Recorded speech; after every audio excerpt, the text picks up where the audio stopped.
देखिए, लोकतंत्र के महापर्व में कल उत्तर प्रदेश की 8 सहित देश के 21 राज्यों की 102 लोकसभा सीटों पर चुनाव संपन्न हुए हैं। अब तक के जो रुझान हैं वह इस बात को बहुत ही स्पष्टता के साथ प्रदर्शित करते हैं कि पूरे देश के अंदर आम जनमानस का जो मत है वह फिर एक बार मोदी सरकार के लिए प्रचंड रूप से सामने आ रहा है। स्वाभाविक रूप से प्रधानमंत्री मोदी जी के नेतृत्व में इस देश के अंदर सुरक्षा का जो बेहतर माहौल प्राप्त हुआ है वह अद्भुत है, अभिनंदनीय भी है। न केवल देश के अंदर बल्कि आधी आबादी तो पूरी तरह मोदी जी के सुरक्षा के इस मॉडल को अंगीकार कर रही है और उसी का परिणाम है कि प्रधानमंत्री मोदी जी के नेतृत्व में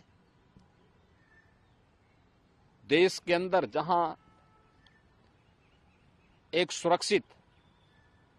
माहौल के साथ साथ सुशासन का एक मॉडल दुनिया के सामने भारत ने दिया है,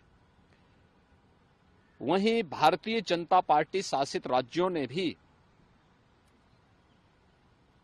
मोदी जी के नेतृत्व में, उनके मार्गदर्शन में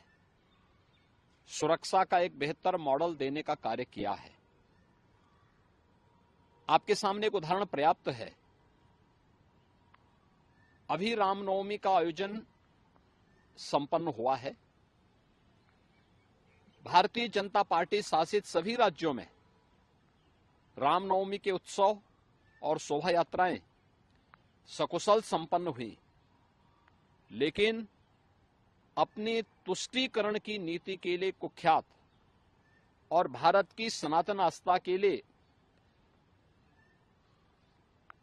वेस्ट बंगाल की टीएमसी की सरकार के कारण वहां पे रामनवमी के जुलूसों पर, शोभा यात्राओं पर हमले हुए हैं। यानी सनातन आस्था को आहत करने की किस हद तक की कुछ चेष्टाएं हो रही हैं, यह एक बार फिर से वहां देखने को प्राप्त हुआ है। हमें नहीं भूलना चाहिए कि सुशासन की पहली शर्त रूल ऑफ लॉ है और कोई इस कहने में संकोच नहीं कि मोदी जी के नेतृत्व और मार्गदर्शन में